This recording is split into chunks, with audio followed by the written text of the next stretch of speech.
Visual 535, take 2.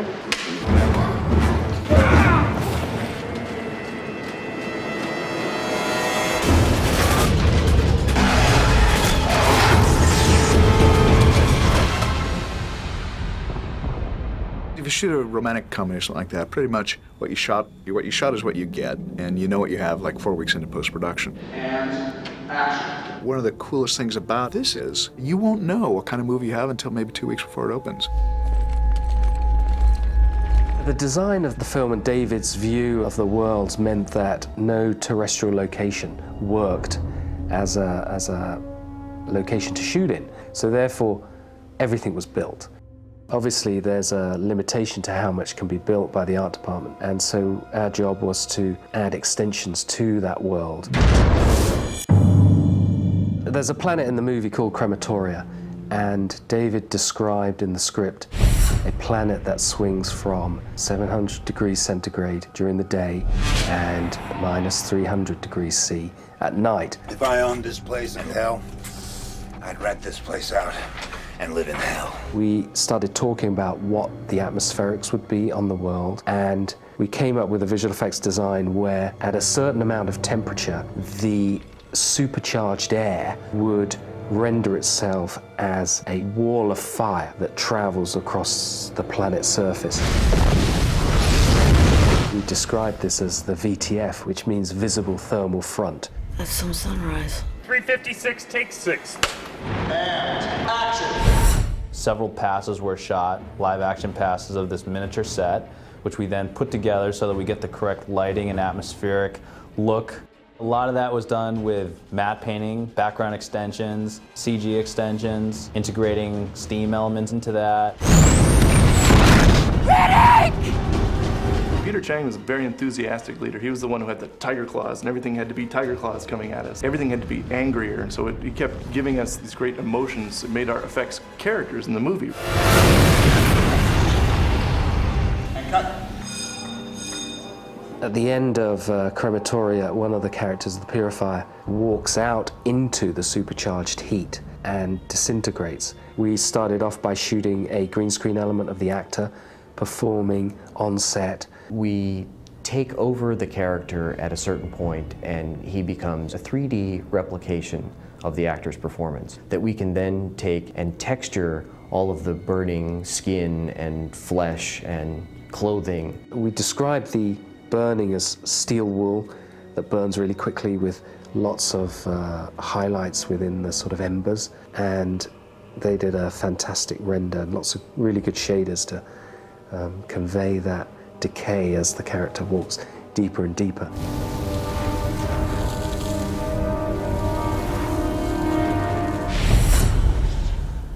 And whose throat is this? Judy Dench plays Aerion in Chronicles of Riddick. She is an air elemental. We talked about how the wind would affect her, and we very much worked along the idea that when the wind velocity gets to a certain speed, that would render the particles of her invisible. Watch your step. In one particular scene, David deliberately designed a hatch to open as a spaceship was flying, where there would be huge atmospheric disturbances within the ship, and this would enable us to really play with the particle systems that were worked out for the Aerion effect. We knew where she was moving all the time within a scene, and then generated a particle system that was related to velocity. So in other words, whenever we blew a strong wind on her on the set, the computer would be able to read through optical flow the way in which the vectors were moving on the plate, and that would then drive the particle system to render part of the image invisible. I've got a number of favorites within our work. I think some of the work that we've done in the Hellhound is beautiful. Here they come! In the prison, Riddick hides from the Hellhound behind a waterfall, and it was our job to have the CG dog move through the waterfall, finding Vin hiding there. And that took a lot of research and development with fluid flow and fluid simulation to actually make the water hit the dog, interact with the dog with all the scales moving, and then to integrate the animal with that, and how to light the hellhound, how to create a totally photoreal hound with 8,000 scales that articulate on it and have it look believable. It's an animal thing. 1,002. David and I have a very close working relationship. We talk a lot, we draw a lot in terms of describing worlds, and we would have conversations between ourselves that would just spark new ideas. As you're walking towards Riddick, I do this, and I drop into an OTS for the... Pulling out the soul. Right. Yeah. David's a very spontaneous director in terms of visual effects, and although you can go to the nth degree to plan something, there's always that spontaneity that happens on set, and, you know, it's up to our team to just react to that. Looks fucking great, Peter.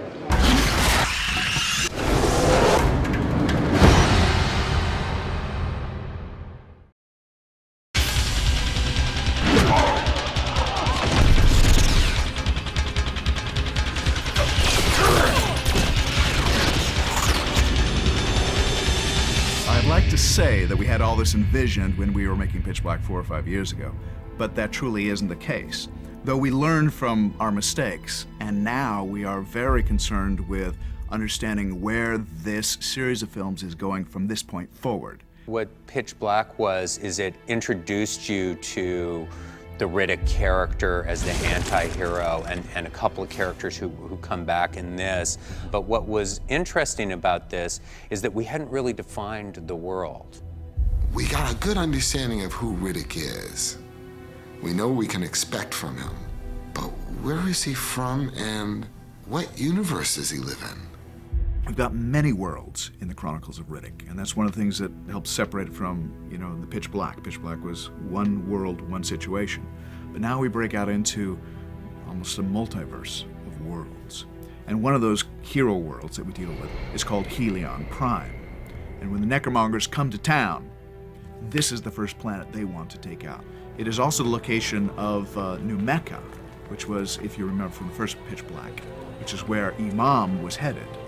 And that's where we find him, in this sort of Islamic district called New Mecca of this larger place called Helion Prime. I think one of the things that the character of Riddick symbolizes is good people do bad things, or bad people do good things.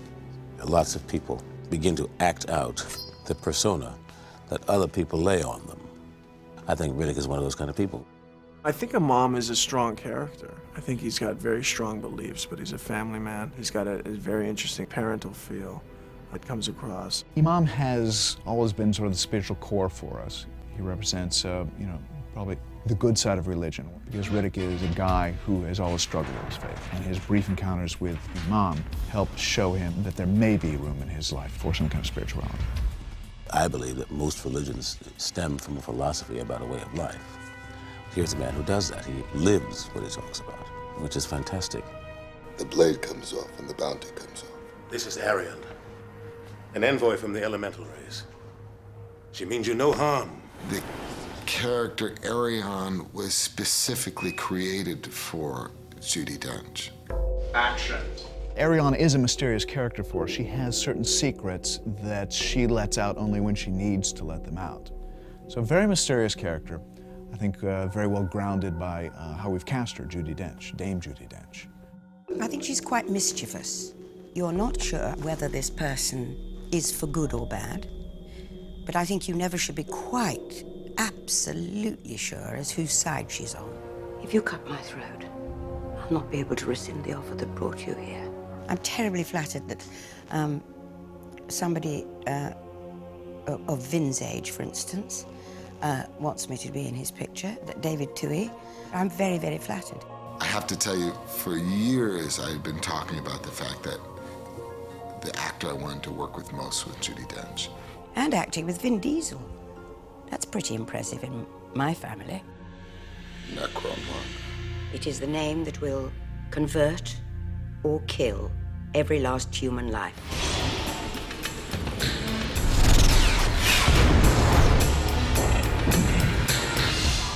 It was really a long journey, starting with getting the script and imagining that world which David dreamed up. Okay, let's talk about doors. Yeah, this is a larger scale detail of the door. We also are building an extension to that corridor. That'd be good. It's going to be extended like 10, 12 feet, I believe. We use details to look almost like, you know, Art Deco.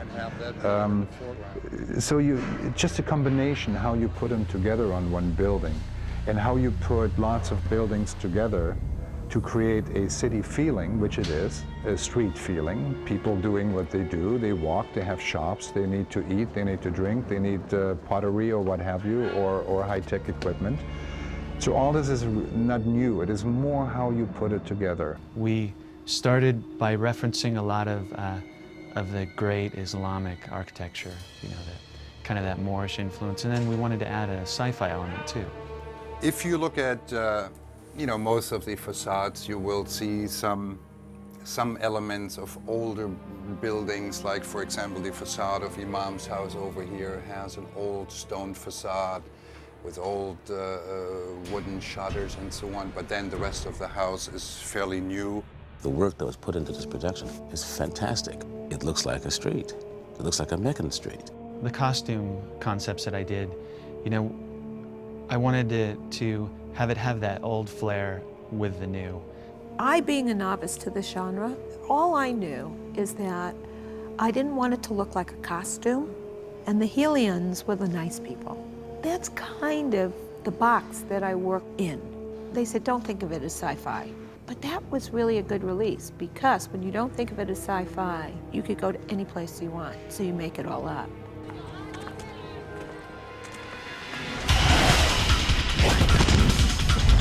We're very much interested in showing the audience stuff they haven't seen before. And when it comes to the wild action sequences in this movie, we have an action sequence called the Siege of Helion, where the truly evil guys in the film, the necromongers, are taking siege of this capital city, and we do it all at night.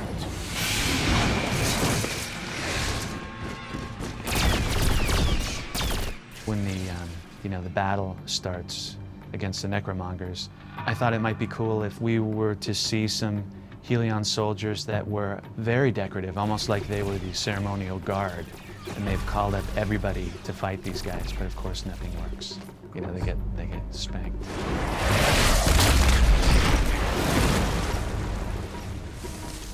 I worked with Tommy Tomlinson, the prop master, and we kind of did a pass at some of the props. I really enjoyed Helion guns. Ready and action! We'll have 100 Meccan soldiers, and we'll have 300 necro soldiers, all propped, ready to go. Actual firing weapons, we have 100 actual necro weapons that fire. We have 30 of the Helion rifles that actually fire. Yeah, it's a big prop show. Biggest one I've ever been on, for quantities. This is probably the hardest gun that I've had to do. And inside of this, there is a tank which I fill up with acetylene gas. And through a series of solenoids, glow plugs, and electronics, it will fire the acetylene at a certain angle to get that perfect little blast. Very safe, very cold fire. Put your hand right next to it. Very safe for the actors. We worked on this for months to get that exact position so we can get that effect.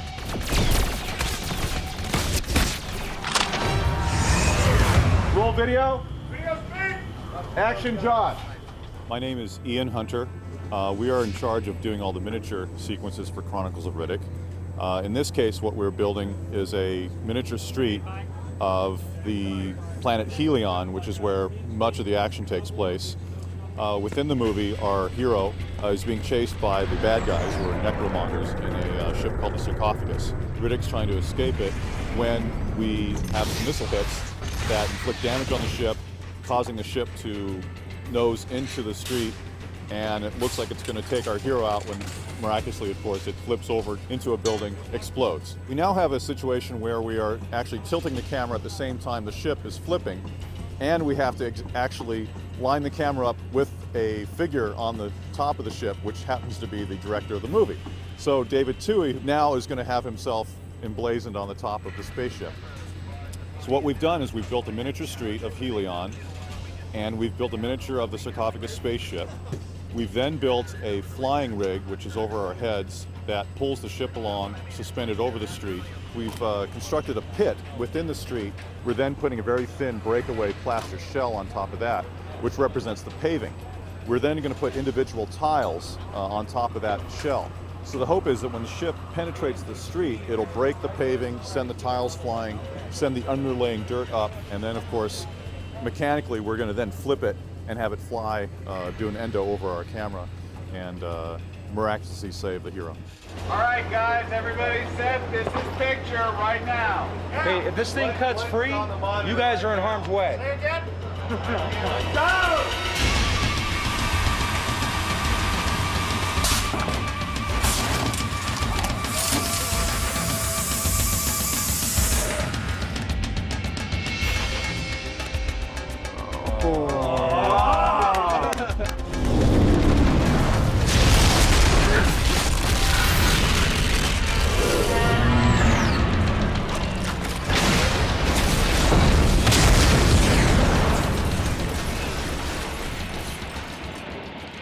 I've not done a film like this ever, and in this kind of scale. This is one of the avenues that I didn't know existed. For me, I mean, a huge movie. Being here was the greatest excitement, just having being here at all. It was, wonderfully exciting. It's such an ambitious story that it'll take several films to tell, and that's exciting and that's challenging. And when things are exciting and challenging, they're always fun. And there are precious few anti-heroes to be found in films these days. And that's why we embrace this, and we go forward with that anti-hero character. And that's what helps distinguish this series of films from all those other sort of white bread approaches to science fiction that you see out there. We are not that. We are something that marches to a more chaotic drum.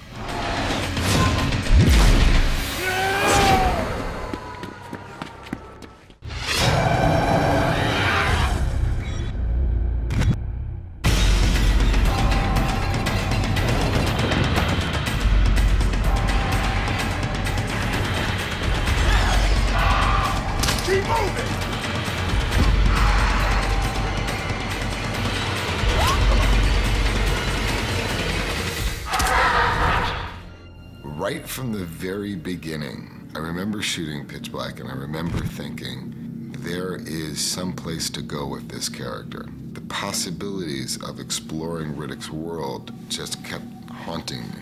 And I remember telling everybody that Riddick was going to come back. I knew the trap the other sequels had fallen into, about kind of replaying the same thing over and over again. So I said, I think the key to it is not to do the expected. Don't go back to the same planet. Don't meet the same creatures. Don't even let it be a creature movie. Could we change genres and yet keep the same tone and keep the same characters? I think that was the inspiration for the approach and the metamorphosis between Pitch Black and Chronicles of Riddick.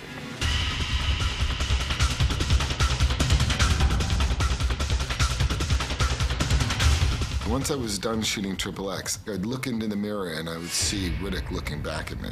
And that is a pretty good indication that it's time to play Riddick. Riddick is an interesting character because I think he knows there's something special about him. And I think that he is afraid of this responsibility. He's not a reluctant hero. He's an anti-hero. I mean, he basically thinks of himself as a convict, a hunted man, a murderer. He thinks there's nothing redeeming about it. Guns work, water works, rope works, big coats work for first team. Next shot. As a science fiction guy, David brings a lot of science into it. Crematoria is a superheated volcanic planet with one side, the daylight side is 700 degrees and the night side is minus 300 degrees. And he built a huge story point around this slow-moving band that circles the planet. Crematoria is a planet that Riddick cannot just simply walk off because he's Riddick. He has to fight these elements as the hero of the movie. The design of Crematoria so much helps the introduction of Riddick and Kira's relationship.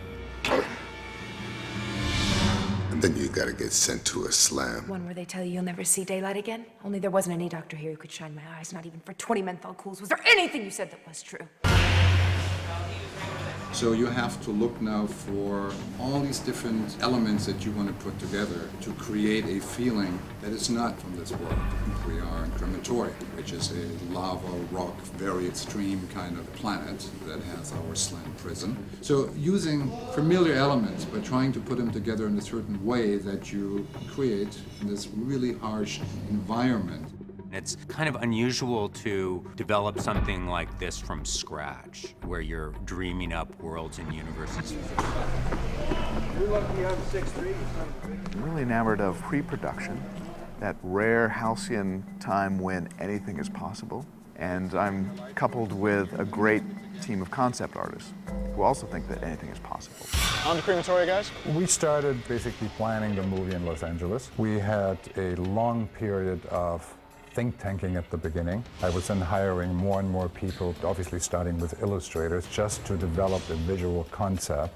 What's nice about working with Quasi Grotto, the production designer, is he's a team player. He uses me in that developmental art as well as being the facilitator, more manager guy of an art director. I'm a big believer in having stuff on the wall, something to look at. So the process was complex, from sketch drawings to Photoshop. So usually I lay out sizes, floor plans, just a feeling, sketches, so that I can give it to the next person down. The slam world is kind of a half-buried prison. It's partially covered over by outbursts of lava. So it's about part run-down prison, and the equipment is maintained barely. Holger had ideas that slam was kind of like a Russian gulag. It was in disrepair, a lot of exposed wiring, it's run down. You're almost not sure who's a prisoner and who's a guard. And just kind of going on that, we did some looks of grungy hardware and dilapidated items. The slam sled is kind of this beat up amusement park ride in the middle of the movie. It's really cool.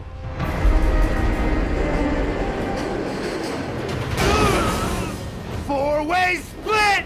The great thing about this world, or about this universe, is that we are introduced to so many different types of environments that have characteristics onto their own that help explain the story in some weird way.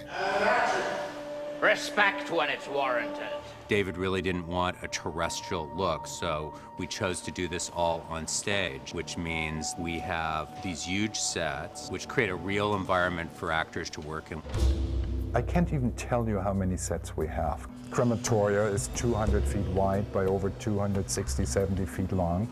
A lot of the detail work, we've had this great sculptor, Dan Miller. He did a lot of the molding details. He carved the crematoria volcanic surface using a hot wire because it's all made out of foam. So it's giant sculpting. When I walked onto the set, it was a wild experience to think of that much real estate being occupied to create this world. A convict knows when to show a certain respect. I'm just passing through. And we also have this great ensemble cast, which has really been terrific, and it all starts with Vin's desire to really have like great people. The most rewarding aspect of the Chronicles of Riddick for me was the ability to work across from so many incredible actors. Nick Chinlin, one of my go-to guys, Nick, DT. I want to be your go-to guy. One of those workable actors who's going to step in, get the job done with not much Sturm und Drang, and yet deliver a really sound performance. That's what I appreciate about Nick. And he'll go there. He'll try things. He'll try things. I think the first question out of my mouth was, where did all this stuff come from? I mean, the imagination is amazing. Specific details of creatures and worlds and races, and it's just, it goes on and on and on, and it could just keep on going. Nick Chinlin plays Toombs. He's ultimately in it for the money. He could care less about Riddick. He brings a comedic familiarity to the film. It's that kind of merc-convict relationship. Riddick is very cocky and very quiet, kind of the opposite from Toombs, and so Toombs wants to let him know just exactly who caught him, what he is and where he's from and all that stuff, and he crows about it for a little bit too long. You know, you're supposed to be some slick shit killer. Now look at you. All back of the bus and shit.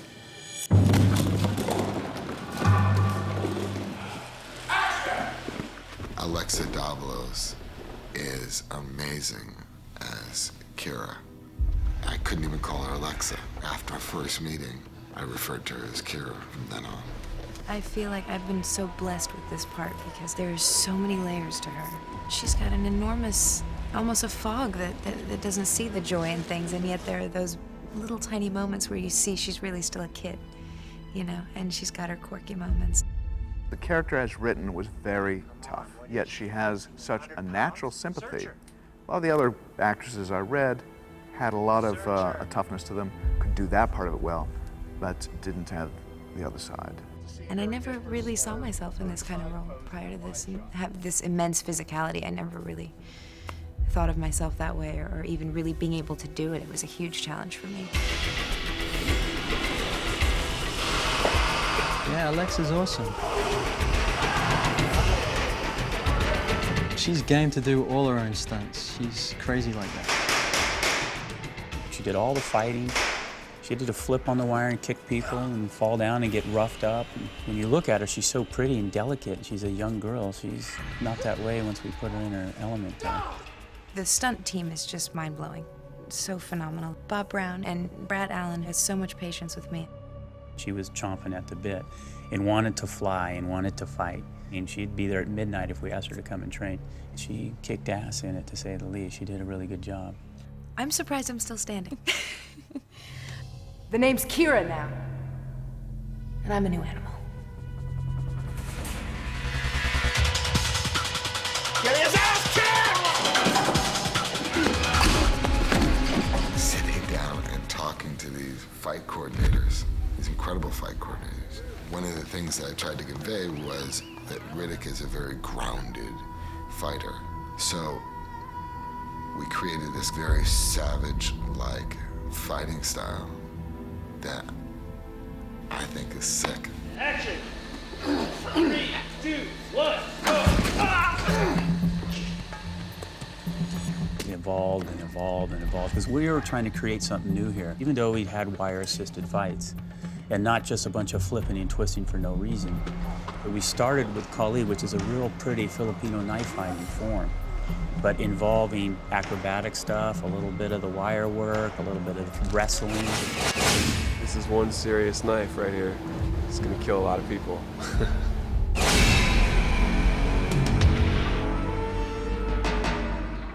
Riddick is a blade specialist.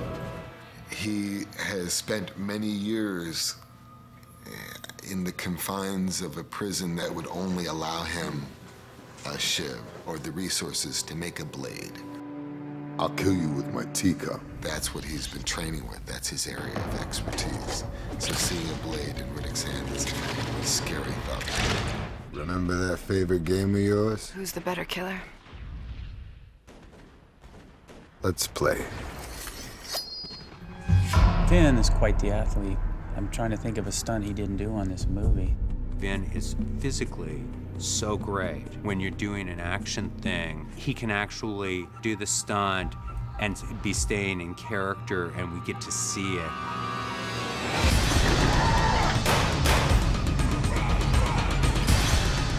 A lot of the fights that you see in the movie are really Vin. We have a fight choreographer as well, but Vin can put the Riddick flourishes on a fight sequence. And that's the cut, thank you. Cut. Very nice. Reset will go. So that's what I expect of Vin physically, and he expects of himself. When Dave and I are talking about the story, it's more fun than anything else because we're just exploring the possibilities. Vin is a guy that has a lot of ideas, but it's for the better of the movie. Having 2 films under our belts now, I think we've got to the place where we think of each other as brothers. That dies. Cool. Very cool. We have more of a fraternal-like relationship than anything else because we challenge each other as much as we can. And we've been bound by the reality of Pitch Black, which was, for both of us, a kind of an awakening period in our lives where we both take a lot of pride in that, and we wanted to extend that.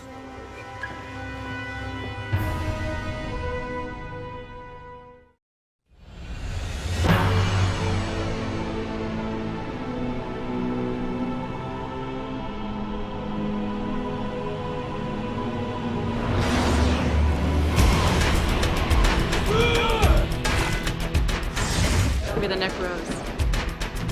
We're nasty. Hot and nasty. You look at most any film, and the bad guys are the ones that stand out. The villains have the juicy part. So I said, well, why not really juice it up? You could have a whole movie of villains. How good is that? I guess to explain the Necromongers, you have to explain the Underverse. The Underverse is a place where war is constant, where war is the norm. The Necromongers have discovered the portal to the next verse, as they call it. And when you die here, you can be renewed on the other side if you've accepted the Necromonger faith.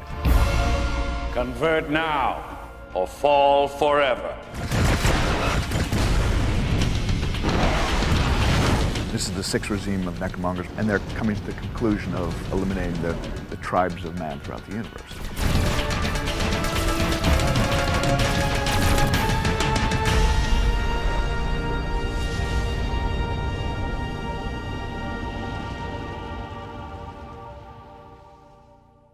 It's a necromonger. It's dangerous. It's sci-fi, baby. It's serious. I think that when you're going into the sci-fi realm, you want to do a dark film. You want to keep it as real as possible, and you want everyone to see it. We're gonna find the Riddick, and when we find the Riddick, we're gonna kill the Riddick. Do you understand what I'm saying? We spent a lot of time in this movie characterizing our bad guys, and as a result, you kind of get to like them in a weird way. Don't get me wrong, they're bad people, but there's these human touches that make them really special, and they're very unexpected. We really have a soft spot in our heart. We're really there. So, be a necro today. You too will be as happy as I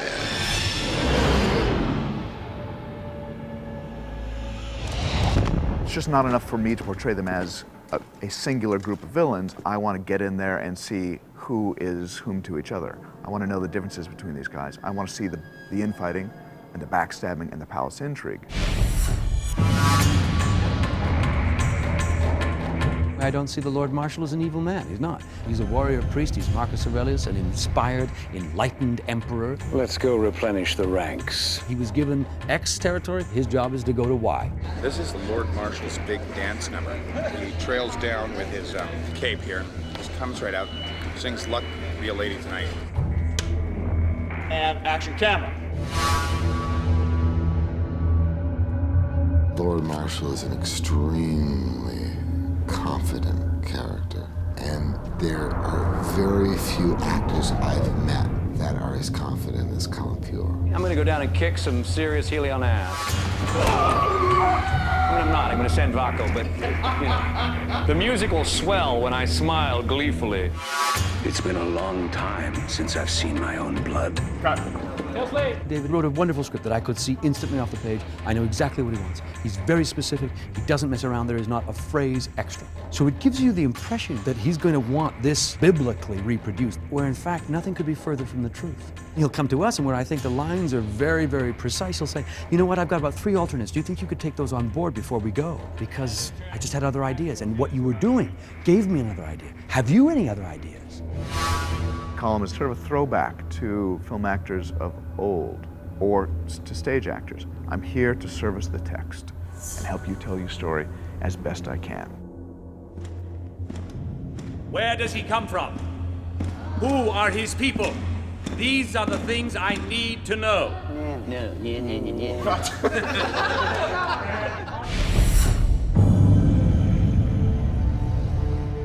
Got to believe that in any dark race, from the Nazis on, that there were people in it who got sucked up and who sort of played along at the beginning, and years later they looked back on their life and they said, God, how did I get to this place? We all began as something else. The Purifier is a guy like that. Good.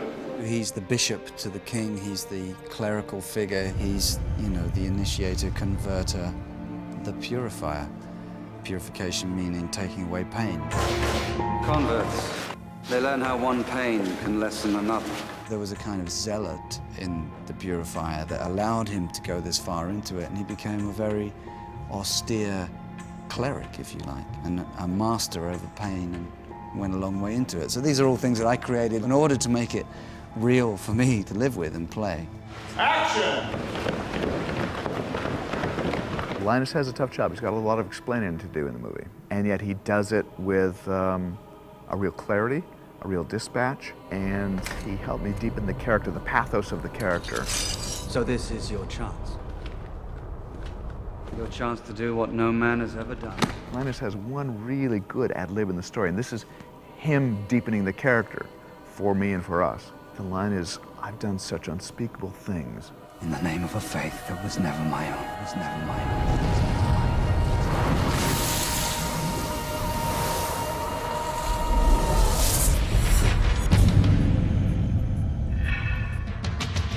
Three, two, one, go! Baco is so cool. Carl Urban is so incredible. It's all about Baco. First of all, he's an amazing actor. I want to be Baco. He will tell you more about a race of people than, you know, a whole room full of writers would have ever thought of. He researches his characters to that degree. Wait till Chronicles of Riddick 2, Revenge of Baco.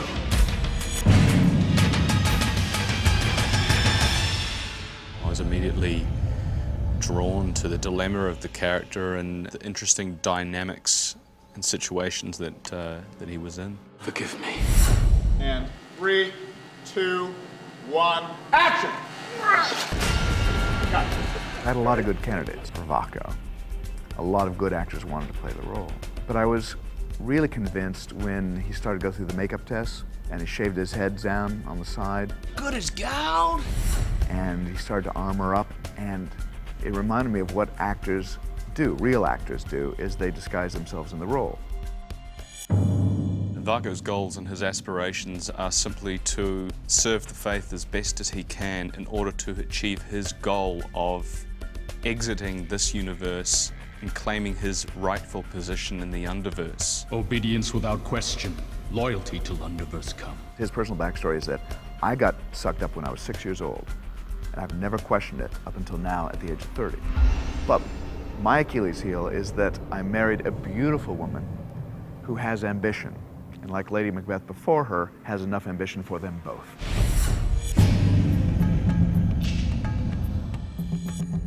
She's stunningly beautiful. The kind of beauty that makes you want to be on the same set that she's on. Let me show you the way. Kind of beauty that makes you knock on her door just to check on her in the morning. She wants more for her husband because she sees such greatness in him. You can keep what you kill. That is the necromonger way. She is a great Machiavellian character, manipulating from behind. Now! Kill the beast while it's wounded! I liked her unashamed lust for power, and I mean, it's pretty gross, really, but that seemed like a lot of fun. Watch your step and your face. David, he must be crazy, right? How coy was she? Watch your step. I mean, you read this and you just think, oh my goodness, where has this man been? But it's been really fulfilling bringing those characters to life, because one of the great things about being in a kind of futuristic movie is that you've got nothing that you're tied to, so whatever you bring to it can work. The more you resist them, the greater the damage will be.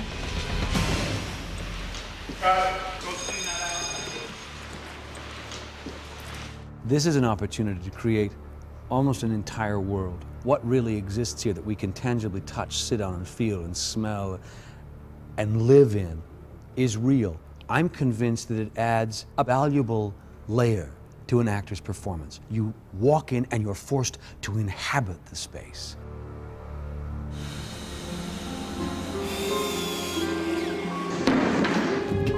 Francisco, what we can do is, you see up there the keystone, do some kind of a crack, not too deep, it's just, you know, the stone just kind of, yeah. Holger is the person that takes these concepts and creates, you know, real environments out of something that we just talked about. I really didn't know what to do at the beginning. I knew early drawings and I saw Gothic elements, and I just knew instinctively it's not where I want to go because I've seen it. It is nothing new. So here I am at the beginning of the Quasi Grotto. What also helped a lot is talking to Mr. Tui. Is he enjoys talking, he enjoys explaining, so that helped me tremendously. Before, after. One point it hit me, I said, wait a minute, there is something that I haven't seen in movies. It is very European, the architectural style of Baroque. It happened to fit the necromongers in aesthetics, but also in a certain heaviness. They're an old civilization, and within the design we see elements that have existed maybe thousands of years before. The basilica is almost like a tomb that carries around the necropolis, which is like a cathedral which has been built possibly thousands of years before. The most important thing, obviously, was to create a feeling that looks antique, but is not. It reminds you of something that you might have seen, but at the same time it looks strange. When these guys arrive on the scene, the audience should know that these are the bad guys. They hold a specific style, and we're trying to get a balance between history and science fiction without these guys ending up looking like robots. The entire movie is created on stage. Everything is built down to the doorknob, which of course is, you know, a slight headache we went through because each piece has to be created. A shape has to be developed, details have to be drawn, construction drawing have to be done, and of course everything has to be built and textured and painted. And then you give the bronze little edges and stuff, nice and necro. So we're talking like what, 45 minutes drying in the sun? Because we're going to shoot it today, that's the good. The building of the sets and doing all of the wardrobe was an enormous undertaking. There are a million moving parts when you build sets this size, and you have to fill them up with people, build wardrobe for them, and you can't pull anything out of stock because they just don't have any necro armor anywhere. I don't drink wine. The costumes are extraordinary. You have only to take a glance at Tandy Newton as she passes by in this wonderful metropolis-like Art Deco, elegant, sexy, yet frightening thing. The intention of Dame Vaca was, you just don't know what it is she's wearing. It's just all of one. And I think that we succeeded, truthfully. What Ellen wanted to do is show you everything and nothing all at once, which says a lot about Dame Vaca. So the costumes are what she calls mockadile. So it's like skin, incredibly tight, even going right down into my fingers, so you don't know whether it's skin, whether it's like, whether, you know, it's stuck on or what it is. Riddick is now armored up to take on the greatest of battles. Every major actor was body cast on the film because these are custom-made armor pieces, and everybody's body is different. Everybody's head, shoulder width, size, arm length is all different, so everything is customized. Don't piss with me, man.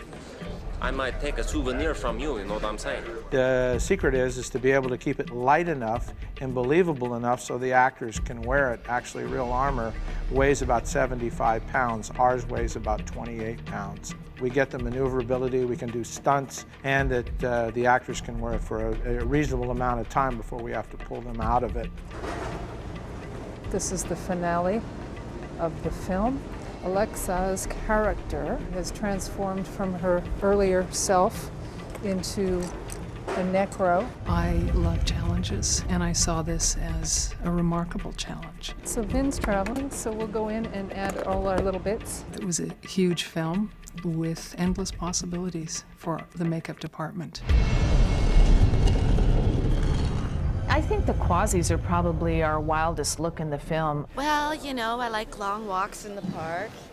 You know, I'm looking for that special someone. The Quasis, of course, were pieces covering the complete torso all the way down to the waist, because that's actually the only part we see is from the waist up on the Quasis.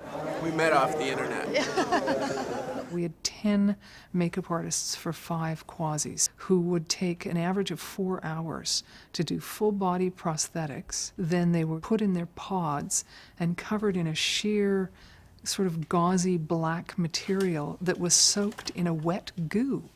So a horribly unpleasant experience for the actors actually doing it, but very effective on camera.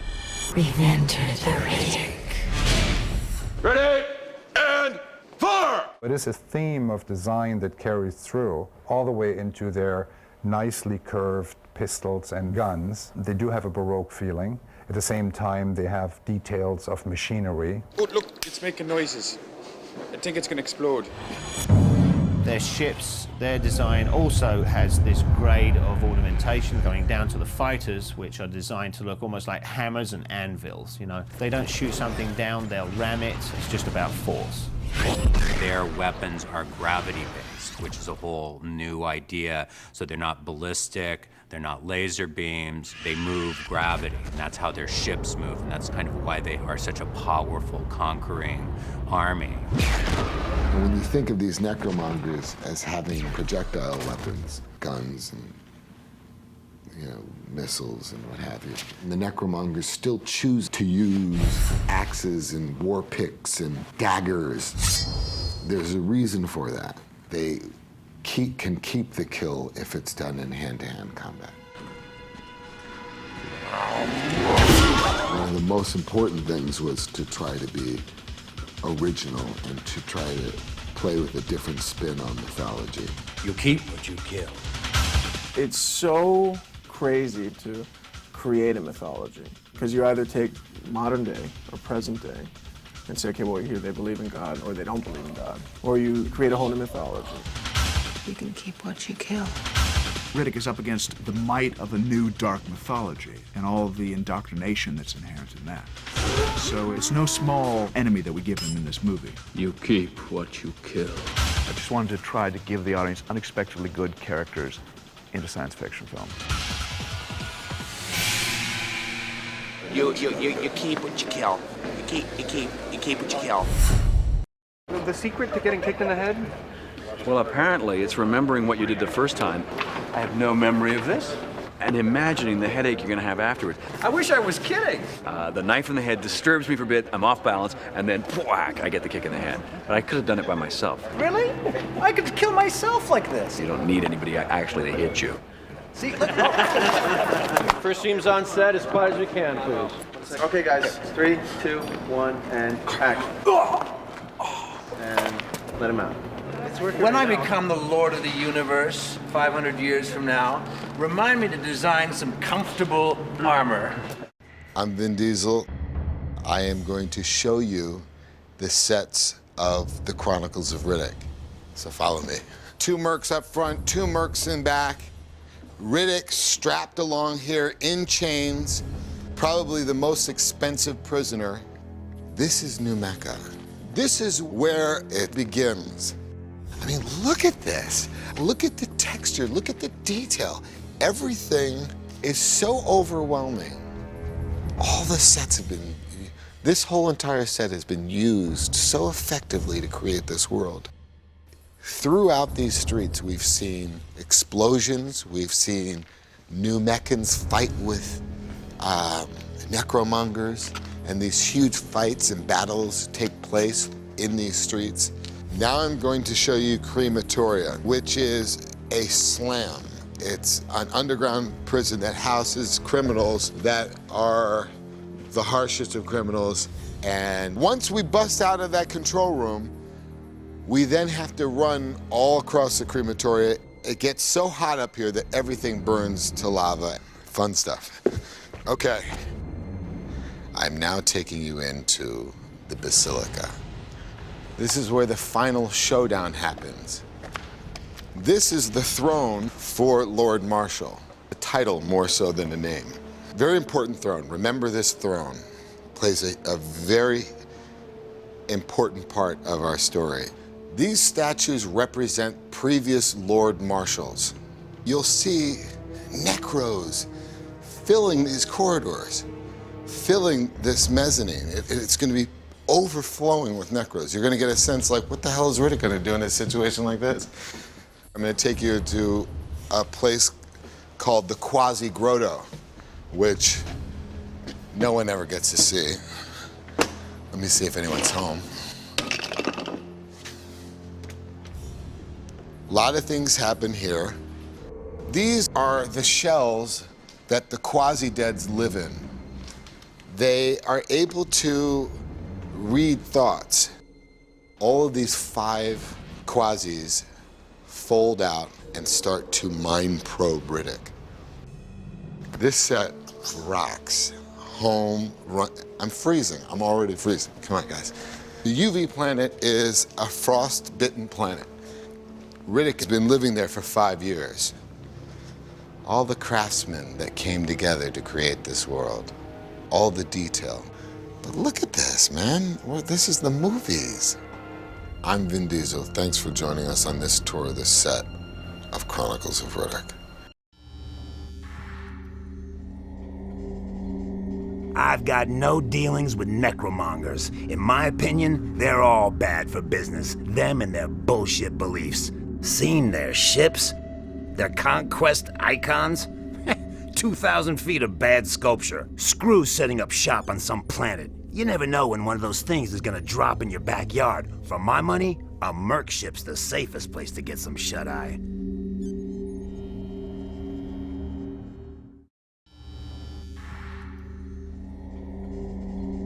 Quite an accomplishment. Someone building a triple max slam in the belly of such a waste of a planet.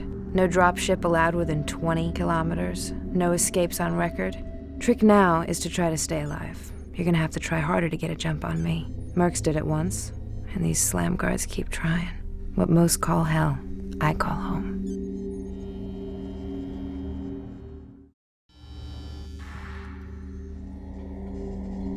This here slam is triple max, meaning the idiots that run the joint think they're God's gift. While the greasy fuckers on crematoria may pay real good, you better have balls of steel and one hot property in tow to risk landing there. That burning sensation you're feeling about now probably means you're standing too close to topside. My advice, make it a quick trip.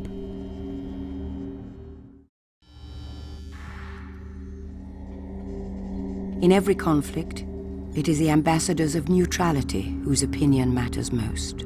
Such is the way of the elementals, a race that calculates the balance of the universe, then works to preserve that balance by any and all means, though always with a neutral eye.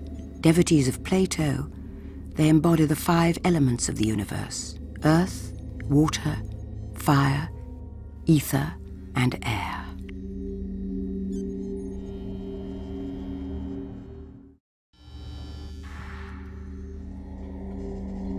Elementals are beings who tempt with bold predictions of success or dire warnings of disaster.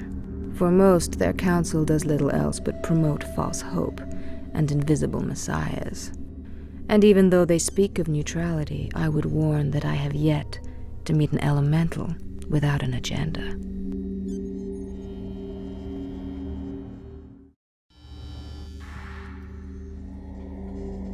Of the 5 worlds of the Helion system, Helion Prime is the innermost planet, closest to the sun. Rich in light, it uses its great solar beacons to gather and export that light to the other worlds of the system, the colder worlds. Though it first offered sunlight as a commodity, Helion Prime is now a beacon of light to anyone seeking refuge from the darkness of space.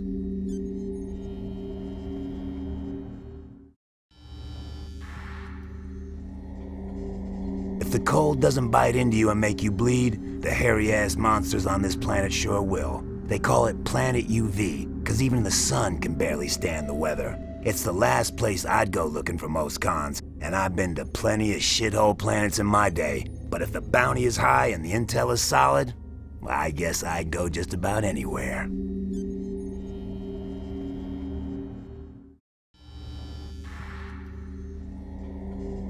There have been 6 Lord Marshals since the beginning, since Kovu the Transcended walked across the threshold and beheld his lifeless family reborn into the Underverse. And since that first journey, each successive Lord Marshal has made his own journey to the threshold, and from it, each has gained greater power.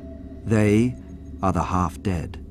And ascendance to the rank of Lord Marshal comes to pass in many ways, but it is most often a violent transition. And this is why all necromongers know that you keep what you kill.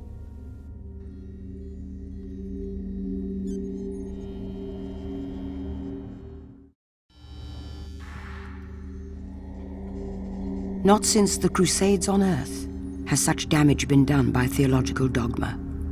Known as lovers of death, necromongers perpetrate their own unholy war with a viciousness and finality never seen before on any world at any time. To each civilization driven to its knees, they offer a simple choice: convert or die. Unfortunately for the converts, those who choose death may meet the gentler fate.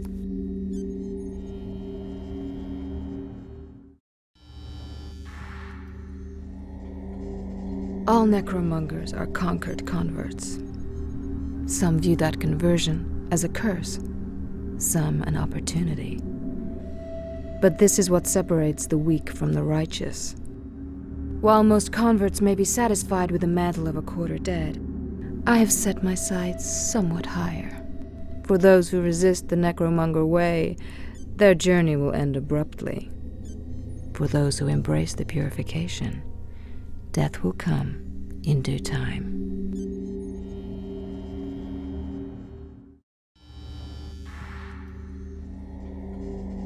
The necropolis is our constant reminder of the glorious and ever-expanding necromonger empire.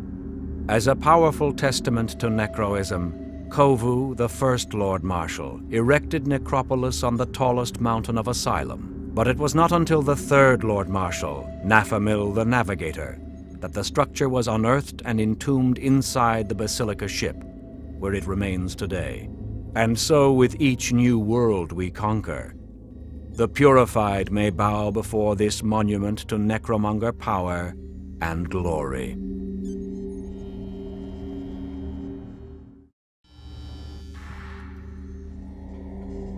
When man spread to the stars, he took his various faiths with him. On Earth, Islam faces Mecca and the black stone at the heart of the Kaaba shrine. On Helion, we face New Mecca and a fragment of that same stone placed inside a sister shrine. But Helion is home to many people of many cultures, and we manage to coexist in peace, united by a purity of spirit.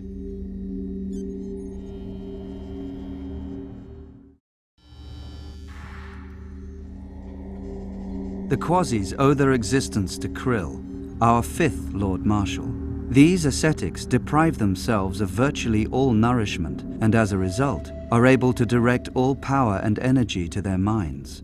It was by using their telepathy that Balok struck down the Carthodox, and that Krill led the great necromonger expansion, unchecked. The Quasi Chamber travels now in the Basilica, where the greater order of the Quasi-Dead resides. And it is here that the necromongers can discover the inherent weakness of all mortals.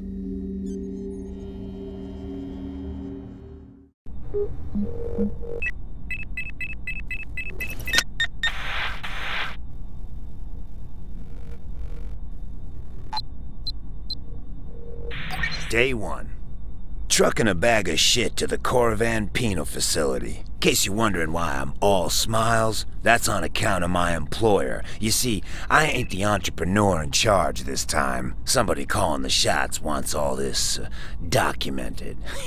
Liability my ass.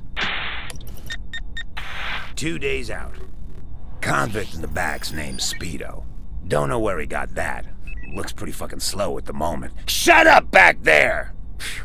Idiot keeps grousing about the food and the restraints. Corvan's paying out $350 for this skinny fuck, $200 which goes in my employer's pocket. Pretty shitty math if you ask me. Last time Toombs is a work for hire. Did I just say that on camera? Oops. 3 days out. Rolled into Corvan to dump the dipshit, and la-di-da, they tell me they got a first-rate bounty of $500K on a familiar face, Richard B. Riddick. Makes me wonder what they'd offer on crematoria. Ain't it a peach when your work lets you visit with old friends? 4 days out. Time to get down to business. My own business. I decided to keep the cameras, make a record of it. Nobody ever met a merc with personality before. I think I'll lay it down for them. Give folks a touch of class. First things first, head for Lupus 5. Gotta dig up a new crew. 8 days out. Instructions for hiring mercs. Step 1, promise big bounties and big commissions. Every merc is looking out for number 1, and I'm a generous man. Don't even mind sharing as long as the big dog gets his cut. Step 2, get good and drunk and find a young lady who enjoys the pleasure of your company. 9 days out. Hit the local card game with the dregs on Lupus 5. This tattooed asshole, Asher, sits down and starts jaw-jacking about how he's gonna take down Riddick. Then he says he'd deal with me later. Let's hope for his sake he's just talking about playing cards. 10 days out. Turns out Asher wasn't talking about playing cards. Might have gotten messier if this kid hadn't stepped in to mediate. The little man is evac. He put the drop on Asher for me, and now he says he's looking to get on as a gunner. Quite the resume moment. 11 days out. Lupus 5 is starting to stink of amateurs, so evac and me gotta look elsewhere to crew up. I even had to deputize a bunch of idiots and sent them on a Riddick goose chase in the stupid direction. Boy, Riddick's big game. Seems like it's more than just a bounty that gets all these panties in a tussle. Watch out, sunshine! Here comes trouble. 13 days out. Made a pit stop on Lupus 1. Did me a little research on the Helion system. If Riddick dropped his holy friend off anywhere, it would have definitely been New Mecca. The trip's not a total loss. Got me a pilot. Big fucking oaf named Daisy. Not much to look at, but she's all sweetheart. 22 days out. Think Daisy's got an unhealthy obsession with wives' tales. Good thing I'm not married. She won't stop running her gums about some kind of scourge or whatever it is. It's giving me a headache. 29 days out. Helion Prime. Nice place to visit, but I wouldn't want to live here. Who does want to live here? Anybody else think it's bright enough? No way Riddick camps out in these woods, but I got some ideas. 30 days out. Picked up a straggler con named Damascus, a little insurance bounty just for the hell of it. Turned out Damascus already had a handler, a merc by the name of Phelps, who lost his skiff and was looking for a new business partner. I figured a buyout was safer than a gunfight, so Phelps is coming along as my new navigator, and Damascus is coming along for the ride. Sounds like the price on crematoria can handle a split. 34 days out. Since we left Helion, Daisy's so hopped up on conspiracies she won't shut her damn yap. Keeps muttering something like necromonger. Damn fine pilot, but I wouldn't mind just sewing her mouth shut. Phelps is working out like a charm. Think maybe I finally got a crew with the stones to get the drop on Riddick. 41 days out. Just hit an outpost off the lanes and found a 5-year-old data dump with passenger info on a ship called Hunter Gratzner. William J. Johns in possession of a convict. Now, a little due diligence, and you can get the name of the skiff that the big bad Riddick rode out on. Now, how many slick fuckers do you think could do that? 56 days out. Running low on party poppers now. We just made the landing on Crematoria, and it seems there's some confusion about the price on Damascus here. Is every monkey in this galactic arm terrible at math? 57 days out. Had a little sleepover at the Slam. Now you know you got everyone's attention when the bounties start jumping up. These Russian jokers say they're putting up a cool 850K for Riddick. Just the kind of financial motivation a tired bunch of mercs like us need to keep up the good work. 58 days out. Goddamn 52-hour days here, and all I want to do is pop the cork and get running. Daisy's been talking to a couple of the Russians. Her tall tales are starting to sound like the genuine article. Some kind of planet killers. Well, ride me hard and put me up wet. Who's got time for that? I got a convict to pick up. 59 days out. Prepping to get off this rock. Now everybody on board is angling for a fatter cut than the big dog. Evac and Phelps sure are asking lots of questions about Riddick. Nobody told me the price of loyalty was gonna be such a pain in my ass. What's to know? He's a fucking convict pimp daddy jailbird. Had to make it clear that my hiring policy is no questions asked. For that, I dish out square cuts. 76 days out. Had to make a few cutbacks recently. After all that work digging up a premium crew, they had to go and make themselves expendable by talking mutiny on my ship.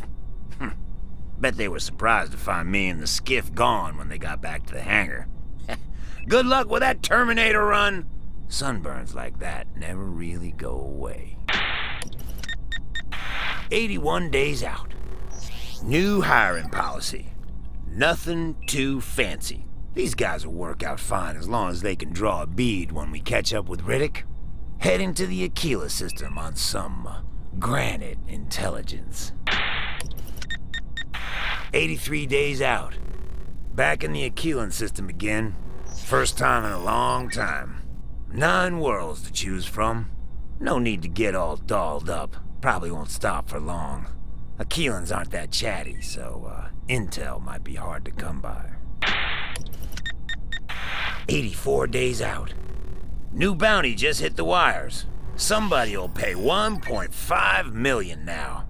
Ooh, looks like things just got serious. Consider me motivated. 85 days out. Well, what little hospitality there was just ran out. Some comet here just jacked the shit out of my systems. I imagine if Daisy were still around, she'd be barking the same old necromonger tune. Thanks to whatever, we now have to put in for repairs at a nearby outpost. 87 days out. I hit this Aquilan outpost and did a little more digging. Boy, they should start passing out Merc Awards, and I think I'll take the trophy for king shit. Guess who's coming for you, Riddick? 92 days out. Planet UV6. Quite an interesting choice. Maybe I'll use the bounty to hire a ghostwriter for my autobiography. Can't wait to see the look on Riddick's face. All deer in the headlights and shit.